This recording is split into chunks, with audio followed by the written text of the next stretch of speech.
now watching Chopping It Up with Roger Cador and Perry White.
now watching Chopping It Up with Roger Cador and Perry White.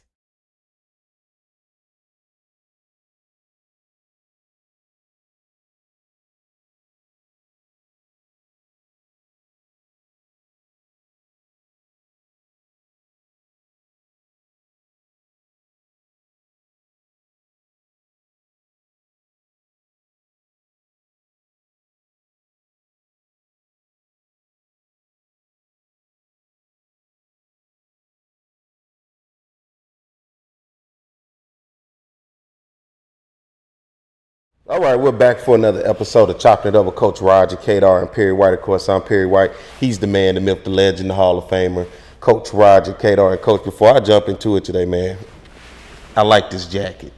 Give me some history about this jacket right here. Well, that's the Kansas City Monarchs. That's their logo here, and obviously is the one thing that when someone wears this, immediately they recognize the Negro League Museum and the Kansas City Monarchs for the great job that they did back in the days. Mm-hmm. You know, I don't know much. You know, I guess most of the history that I get from the Negro League is the oral history that you present to me. Mm-hmm. I know they have the Negro League Museum in Kansas City,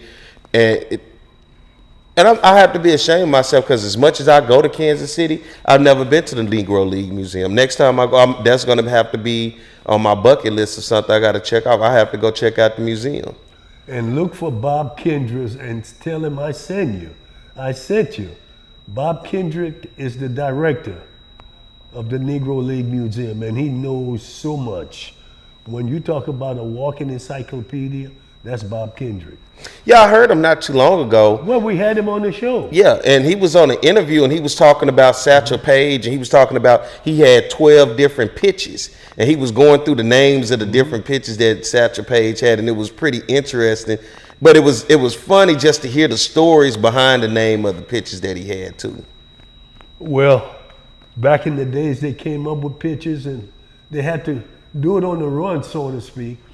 And you know, Satchel Paige was pitching more than the normal pitcher, because he was the ticket, he was the sell, he was the draw. Mm-hmm. So he had to pitch, if it was 1 or 2 innings, in every city they went to, he had to go in and pitch. Isn't that amazing? It is. Because people wanted to see him. Now, where'd you get this from? I want one. I want to go get me one. Where you find this at? Because this ain't nothing you just find in the store. One of my former kids that I brought in as the basketball player, a white kid who is an assistant coach now with Texas A&M basketball team. He called me one day and said, "Coach, I got a present for you." Well, I don't know what it is. I said, "Man, I don't need a present." He said, "Yeah, but I want to give it to you. This one is special." And he sent it to me, opened it up, and there it was. I was surprised. And he said, "You wear it as often as you can, because I'm going to wear it, and I want to be wearing the same thing you're wearing." He said he bought one for himself too. So isn't that beautiful? That's a beautiful gesture right there. Beautiful gesture. Rockefort, Stephen Rockefort is his name. And I tell you what, this, you know, he remember the little things I did for him. Mm-hmm. There weren't many white kids on campus. He was the only one in athletics at the time. And you're talking about 1982. You know what I'm talking about? Mm-hmm. And came from Port Arthur, Texas, and came with a big 6'11" kid. And he wanted to be here. And look where he led him. He's been an assistant coach at Marquette, Virginia Tech, another school in North Carolina. And now he's at Texas A&M with Coach, I keep forgetting my coach's name at Texas A&M. You know what? We interviewed him one time. We actually had an opportunity to talk to him. Yeah. So there it is. So this is why you got to tell the true stories. All your stories got to be true, because it's hard to lie and get away with it. Oh. Huh? Yeah. And my players love him. They said, Coach, tell us a true story. And I used to tell them all true stories. And the true stories come back because they can, one of my former players called me, maybe last week. And he said, Coach, I'm so proud, so happy. You never let us pledge. You wanted to fight us if we pledged. When I read about that young man dying who was pledging, he said, I thought about you immediately, that you protected us. Well, from being in that situation where they're going to haze you and beat you up. I said, son, that was the reason I did it. I said, that pledging thing has its place, it has its moments, but it's not for everyone. And I said, they misconstrue what it is a social, a social club. I don't mean social, but you're supposed to do community service. That's what these fraternities and sororities are designed for, to be a part of the community and do service within there. And somewhere, somebody forgot that and beat people up, and now somebody lost their life and somebody went to jail. Now the university, I don't know if it happened on campus, somebody gonna get sued. Yeah, it happened off campus at a warehouse. A warehouse? Oh my goodness. You should never go to a warehouse if they're taking you there. You know, nothing good is gonna take place. Really.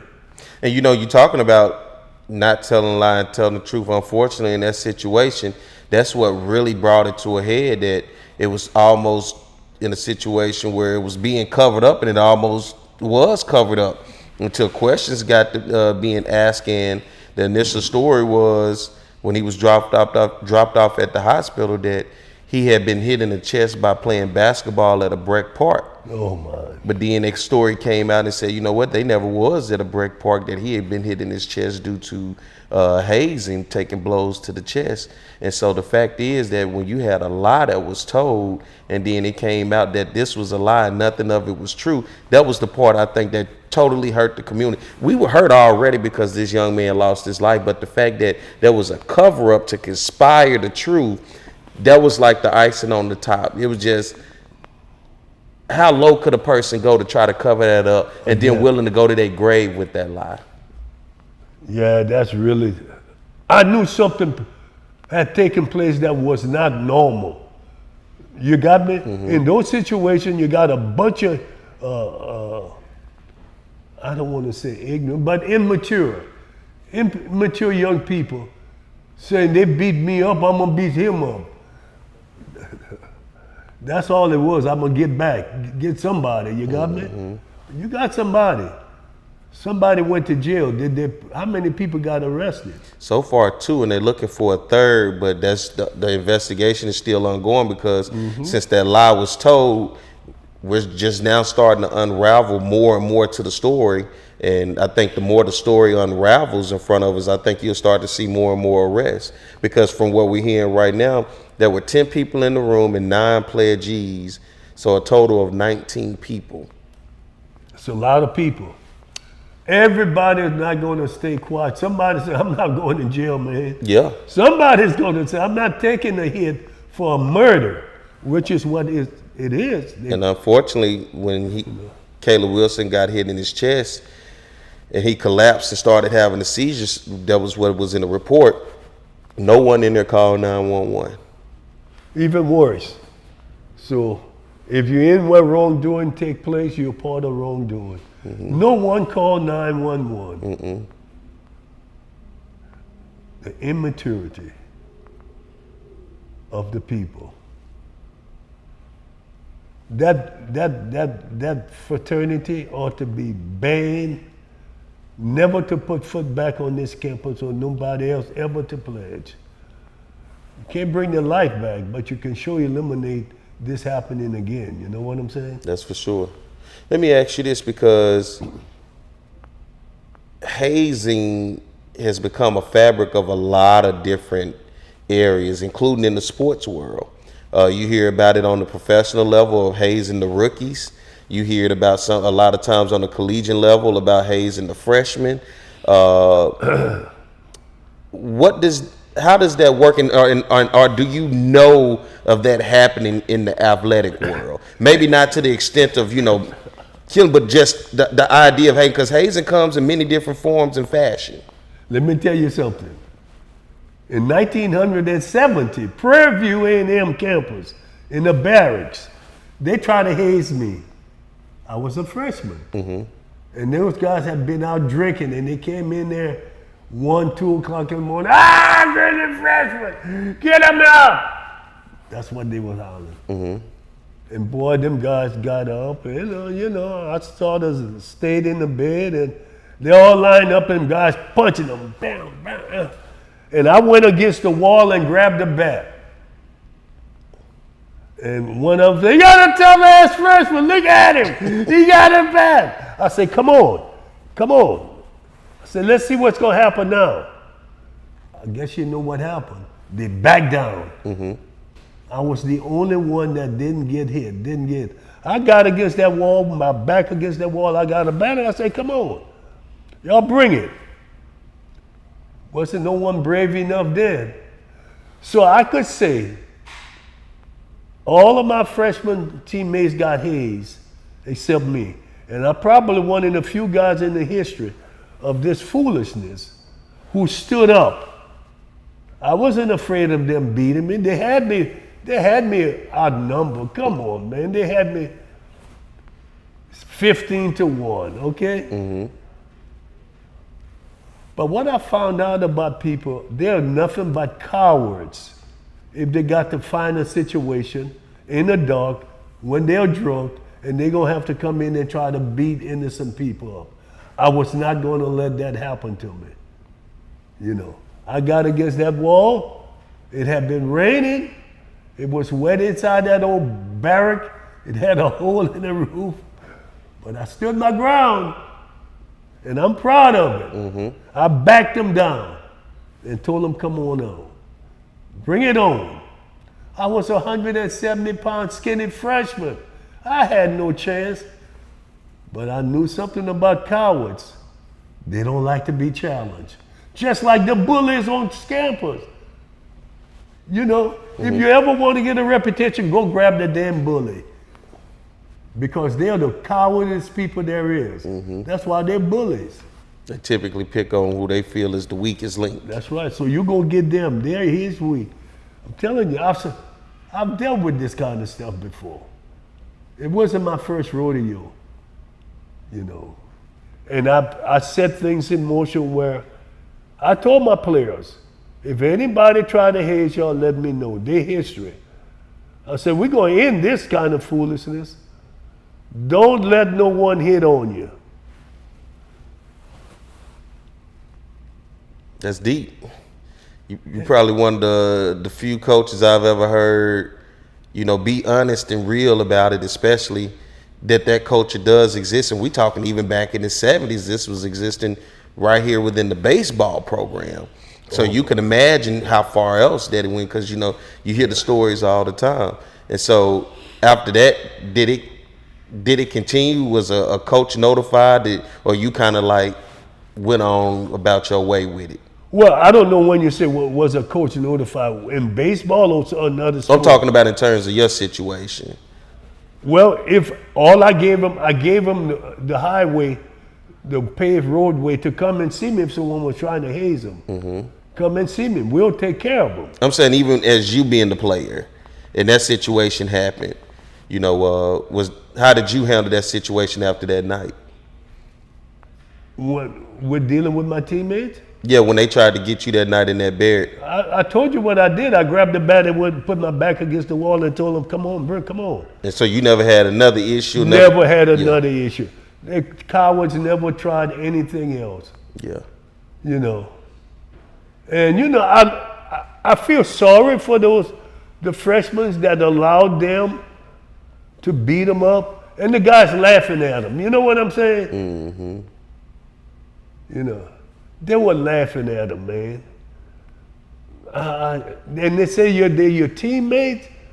There's no such thing. They ain't your teammates. So I can say that nobody ever came close to try and haze me Yeah. after that encounter. You finna whoop their ass with a bat? Yeah, well, I was going to hurt them because I had the right to. Yeah, you did. I had the right. You see? Yeah. And in basketball, it never took place. When I played basketball, it never took place. Now, it could have, because I was playing baseball and basketball, they might have hazed them on a trip that I wasn't on. You understand what I'm saying? Yeah. But nobody ever approached me.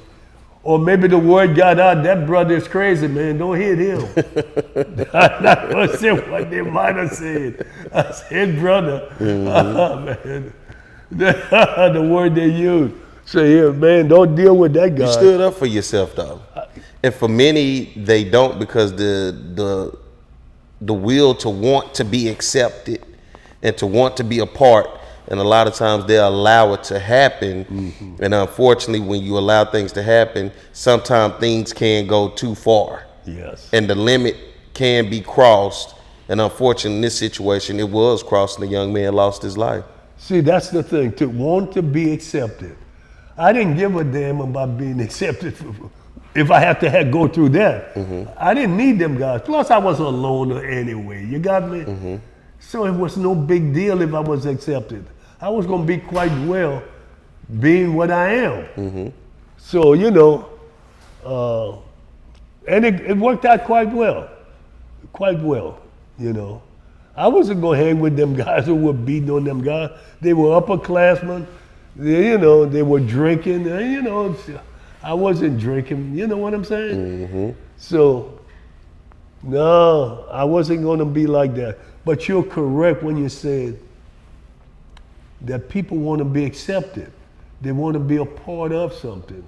And they allow people to do things to them in order, what they conceive as being, they'll let me in. They'll let me in the in crowd. They'll let me in the group. They'll let me be a part of this. You got me? So I'm going to have to take this. And it's a shame. It's just a shame. It is a shame, man, and we want to send a heartfelt condolence out to the family of Caleb Wilson, the young man, 20-year-old mechanical engineer major. Oh, my goodness. Right here at Southern University, who unfortunately lost his life due to the hazing incident, was a member of the Southern University marching band, and unfortunately, life cut short all too soon, Coach. Way too soon. All because of foolishness. All right, let's get ready to take a break. When we come back on the other side, we'll continue the conversation more of Choppin' Up with Coach Roger Cador and Perry White. Smart Baton Rouge business travelers travel out of Baton Rouge because BTR is so close and convenient. They're always one step ahead, rather than dead on their feet. So, isn't it about time you flew BTR? Baton Rouge Metro Airport. Some Baton Rouge business travelers travel out of Baton Rouge. Some don't. The ones that do know BTR is all about being closer, more convenient, with non-stops and short hops to anywhere their business takes them. They also know not flying BTR means more traffic, longer lines, and wasted time. So if it's about going from driveway to runway with a lot less highway, isn't it about time you flew BTR? Baton Rouge Metro Airport. It's about time. Hey, it's Jimmy Ott with ESPN Radio. Both Coach Roger Cador and I have gone to Dr. Dale Polites for years for all of our dental needs. Dr. Polites uses the latest technology in preventive dental cleaning, digital x-rays and night guards, restorative tooth-colored fillings, porcelain crowns, complete partial dentures. Zoom whitening, you can whiten teeth 10 shades in as little as an hour.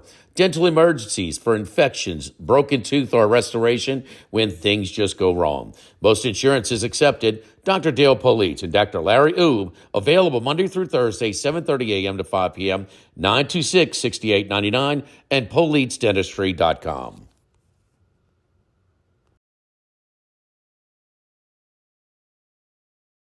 Getting a letter from the IRS that you owe back taxes can be scary, but it doesn't have to be. Call Go Tax Resolution in Lafayette at 337-420-1040 today. We'll help stop garnishments, levies, and seizures immediately. With over 35 years of dealing directly with the IRS, our team of local professionals will help you pay the least amount possible. So if you owe back taxes to the IRS, you need help. Call the tax professionals at Go Tax Resolution in Lafayette at 337-420-1040. Your go-to tax relief. Have a passion? We've got the place. Gear up for where the rubber meets the mud, or stir up memories of a lifetime. Reach new heights. Gravitate towards something out of this world. Even travel back in time. You might like a little drama in your life, or get in touch with your inner nature lover. Release some pent-up energy while you're at it. There's plenty to do beyond the swing sets. BRAC, we're more than a playground. With over 60 years of combined experience, Kathy Sherburne and Anna Barnett bring a wealth of knowledge and excitement to the framing industry. Keeping strong to the Louisiana culture, Acadian Frame and Art has numerous local artists and sports team memorabilia for their customers to choose from. Whether you're creating a gallery-like setting in your office or simply looking for some fun art for your kids' playroom, Acadian Frame and Art is your one-stop picture framing spot. Call 225-927-6129 or go to www.acadianframe.com. Get the memoir from the legendary baseball coach from Southern University, Roger Cador, Against All Odds. Roger refused to let his past dictate his future by rising to legendary college baseball status. An inspiring story of tenacity, faith, and hope. Against All Odds chronicles Coach Cador's determination to reach higher, to want more, and to dig deeper to find the courage to chase his dreams. Against All Odds. Get yours today by Cador and Cador Publishing. You are now watching Choppin' It Up with Roger Cador and Perry White. All right, we're back with more Chopping It Up with Coach Roger Cador and Perry White. Of course, I'm Perry White, and he's Coach Roger Cador. Coach, you know, as we're moving into the spring, baseball is rocking and rolling, college baseball is rolling, and so much more. And you had a chance in terms of college baseball. You were down in Vero Beach for the Andre Dawson Invitational. But now that that's over and behind us and you're moving forward and things are starting to warm up, what's next on the list as you continue to move forward in the spring and get baseball back in the air again? Yeah, I'll be watching Southern play. My job is to watch Southern play SWAC opponents, and that's the good thing. I don't have to go on the road. So I'll be watching them play the weekend series. Basically, I'll concentrate on the weekend series. And then as we get into May, I'll do the SWAC tournament, which is in Birmingham. Mm-hmm. And then I'll do the Hank Aaron Invitational, which is in Vero. Oh, that's going to be in Vero Beach as well? Yeah. Okay. And then I'll do the Swingman Classic, which will be in Atlanta. All of that is in July. The one in the Swingman Classic is the big one. We do it the same weekend Major League Baseball have their All-Star game, and it's a great event. Everybody who is somebody's there. It'll be a great place for a guy like you. Love to be around the big-time people. Big-time people, women, the beach, and some good food. And some palm trees. This is in Atlanta. Oh, we ain't talking about Vero. Oh yeah, I love to be in Atlanta. Chocolate City. Chocolate City. What you know? What you know about Chocolate City? I know when a city is chocolate on there. Yeah, you were there with the Braves organization. Well, you know, DC used to hold the title as Chocolate City. Yeah. Now Atlanta is probably taking over. You know, so. What are you looking forward to when you get a chance to watch talent, not just at Southern, but, you know, as you watching them play other teams? And, you know, as a coach, you watching one team or one guy, and sometimes somebody else stands out that you totally wasn't even looking for on another team. So what are you looking for this spring as you basically are evaluating and analyzing these guys? Well, you know, I've got the blueprint that I'm going to try and follow that they asked me to do. And I did tell Tony Regan that, you know, I'm one of those people. I let the players tell me who can play. The players got to make me love them. I don't go to love them. They've got to make me love them. And I look run, throw, hit, feel, instincts. Those are the things I look for. I mean, I keep it simple. I'm not going to go in there and try to make something difficult and talk about metrics and all of that kind of stuff. That it all come out on the field if you put the best players out there. Yeah. You know, so I've got a pretty simple plan, and I keep the game simple, and I try not to watch the whole game because it can get a little tough. When you say a little tough, you just Well, talk the up and down or the development of the mechanics. Well, it could be that if the teams are not competitive. Yeah. You know. No. I'm with you too. I mean that it's a tough job to do when there is no competition, you know. And 9 innings is a long time. It's a long time, so you know we'll find out and make something happen. See what's going on. You know, when you look at SWAC baseball this year and what you've seen at Vero Beach, what are some of the strong points that you see right now in SWAC baseball? Because I know we had this conversation before that we were talking about pitching kind of wasn't what it was before because trying to find guys who can, you know, get the ball where it needs to be. And I heard you talk about pitching, especially in the SWAC tournament, as you discussed, saying instead of trying to throw it hard, just get it where it needs to get. But aside from that, when you're looking around, what areas have you seen improved on the diamond?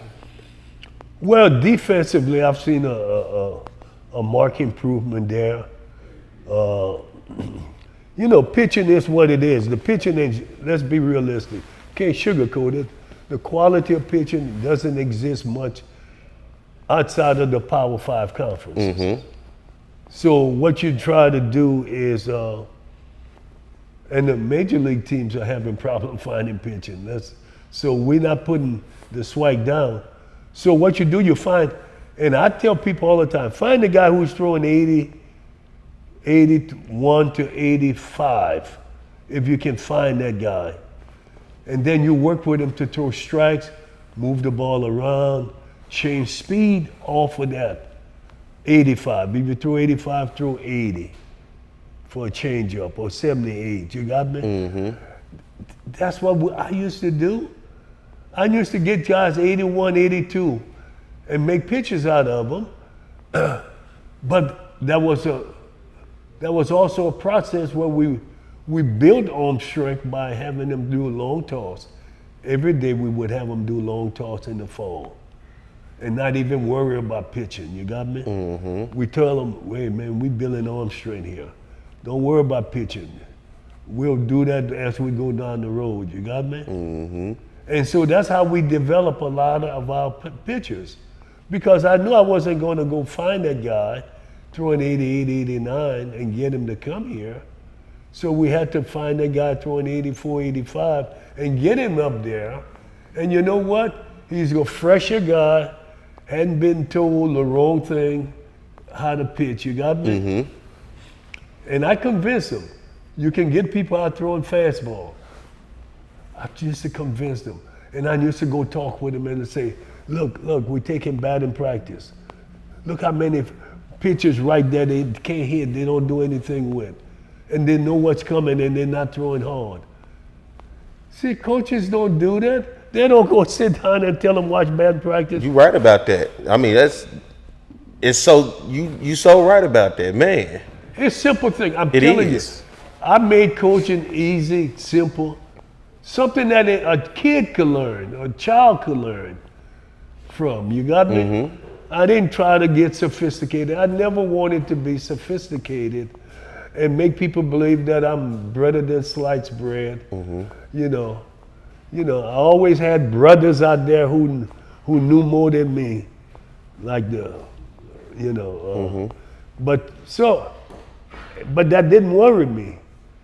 It didn't concern me with a bit because I knew what I had to do and what I could do and what my players could learn. I was one of them teachers who knew that you can't teach some things to kids that they can't learn. Teach them something that they can learn. And if they're learning things, boy, they'll work hard for you. You got me? And that's how I did it. So not only did I give Carlos James a secret on how you win, they didn't always adopt the real secret. How do you teach them how to win? You got me? You know, the real secret is keep it simple. Don't try to be but people want attention, man. They want credit for things. You got me? That's the biggest thing. They want the credit and attention. I said, don't worry about it. You'll get it. We'll continue more chopping it up with Coach Roger Cador and Perry White. Smart Baton Rouge business travelers travel out of Baton Rouge because BTR is so close and convenient, they're always one step ahead, rather than dead on their feet. So, isn't it about time you flew BTR? Baton Rouge Metro Airport. Some Baton Rouge business travelers travel out of Baton Rouge. Some don't. The ones that do know BTR is all about being closer, more convenient, with non-stops and short hops to anywhere their business takes them. They also know not flying BTR means more traffic, longer lines, and wasted time. So if it's about going from driveway to runway with a lot less highway, isn't it about time you flew BTR? Baton Rouge Metro Airport. It's about time. Hey, it's Jimmy Ott with ESPN Radio. Both Coach Roger Cador and I have gone to Dr. Dale Police for years for all of our dental needs. Dr. Police uses the latest technology in preventive dental cleaning, digital x-rays and night guards, restorative tooth-colored fillings, porcelain crowns, complete partial dentures. Zoom whitening, you can whiten teeth 10 shades in as little as an hour. Dental emergencies for infections, broken tooth, or restoration when things just go wrong. Most insurance is accepted. Dr. Dale Police and Dr. Larry Oob, available Monday through Thursday, 7:30 a.m. to 5 p.m., 926-6899, and PoliceDentistry.com. Getting a letter from the IRS that you owe back taxes can be scary, but it doesn't have to be. Call Go Tax Resolution in Lafayette at 337-420-1040 today. We'll help stop garnishments, levies, and seizures immediately. With over 35 years of dealing directly with the IRS, our team of local professionals will help you pay the least amount possible. So if you owe back taxes to the IRS, you need help. Call the tax professionals at Go Tax Resolution in Lafayette at 337-420-1040. Your go-to tax relief.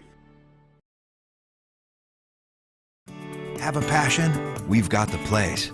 Gear up for where the rubber meets the mud, or stir up memories of a lifetime. Reach new heights, gravitate towards something out of this world, even travel back in time. You might like a little drama in your life, or get in touch with your inner nature lover. Release some pent-up energy while you're at it. There's plenty to do beyond the swing sets. BRAC, we're more than a playground. With over 60 years of combined experience, Kathy Sherburne and Anna Barnett bring a wealth of knowledge and excitement to the framing industry. Keeping strong to the Louisiana culture, Acadian Frame and Art has numerous local artists and sports team memorabilia for their customers to choose from. Whether you're creating a gallery-like setting in your office or simply looking for some fun art for your kids' playroom, Acadian Frame and Art is your one-stop picture framing spot. Call 225-927-6129 or go to www.acadianframe.com. Get the memoir from the legendary baseball coach from Southern University, Roger Cador, Against All Odds. Roger refused to let his past dictate his future by rising to legendary college baseball status. An inspiring story of tenacity, faith, and hope. Against All Odds chronicles Coach Cador's determination to reach higher, to want more, and to dig deeper to find the courage to chase his dreams. Against All Odds. Get yours today by Cador and Cador Publishing. You are now watching Chopping It Up with Roger Cador and Perry White. All right, we're back with more Chopping It Up, Coach Roger Cador and Perry White. I'm Perry White, he's Roger Cador, and off camera, we were having a conversation talking about Barry Bonds and his recent interview. You don't really get a chance to hear much from Barry Bonds, but, you were talking about how his dad was a great influence in terms of as a baseball. player. Yeah, his daddy was truly a great player. He played alongside Willie Mays, which, you know, Willie didn't make a lot of people see how great he was because he was playing next to Willie Mays and Willie McCovey. I mean, when you're in that type of lineup, it's hard, you know what I'm saying? To be overlooking. They're going to be looking at Willie Mays. No doubt. Yeah, you know. So he got overlooked, I'm sure, a lot. But he was a truly good player. And you look at not Bobby Bonds, that's the dad, but Barry Bonds, you know, will we ever see anything like that again? Oh, we will. Life is, let's face it, man, you just don't see them as often. Yeah. But one thing, somewhere, the next great scientist and engineer, doctor, they're born somewhere in the world. We just don't know where, and this is why looking at baseball, Burns, the guy that did the baseball history, Burns, you know who I'm talking about, Ken Burns. And he did a part where he said in 1970 something, Dwight Gooden was born in that place, and Barry Bonds was born in that place in that year, that time. He gave the place and the time when great people were born, and they were not born with a lot of fanfare. You know what I mean? That's what made the thing so interesting to me. There was no fanfare. They were born. They were just another baby. Yeah. But they ended up being great baseball players. I looked at it on a bigger scale. Someone great is born who's just going to be something other than a baseball player. And they're born every day. They're born every day. We just got to take the time to acknowledge them and leave a small spectrum out of alone and deal with the whole world. Great people are born every day. Yeah. Some are greater than the next, that's all. Some are just extraordinary, There was a story told about Einstein. Einstein was going to give a speech somewhere, and obviously at the time he was the smartest man alive, so they thought. And so as they got there, he was tired. The driver told him he was tired, his taxi. So he said, I tell you what, let's change clothes. You wear my clothes, put mine in there, and that'll give me a chance. I'll go back in the car. And he told the driver, you give the speech because you know how you heard it many times, you know what to say. He said, okay. He started giving a speech, and a question was asked. A very difficult question. He wanted to know from Einstein, or the driver, who they thought was Einstein, about the atom or something, whatever he did. Einstein said, that is so simple. Even my taxi driver could answer that. Who was Einstein? He's not the taxi driver. He just dressed as the taxi driver. You got me? He said, this is a simple question. My taxi driver can answer. Gave him the question. Einstein answered brilliantly. He said, see how easy it was? If you just use your mind, you can do anything. But that was great in the fact that Einstein had his game together, and that, he used the thing. If we go back in time, Moses wasn't the most eloquent speaker, but he was chosen to give the speech rather than the most eloquent guy. You got me? So things happen in life for a reason, okay? I don't know if Einstein, that situation, it just happened, or if the guy was making that story up. If it did happen, people do lie. We live in a country where they lie about history. All America is a big old lie about history. A big lie. He allow somebody to put it in the book and lie and lie and lie and lie, rather than tell the truth. Mm-hmm.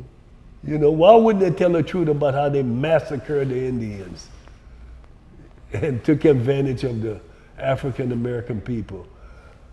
Won't tell the truth about that. Matter of fact, they're trying to destroy the few books that are left, get rid of them, that do tell a little about the history, you know? Mm-hmm. This is why what we do here, try to tell history, put it in perspective, is important. You got me? Mm-hmm.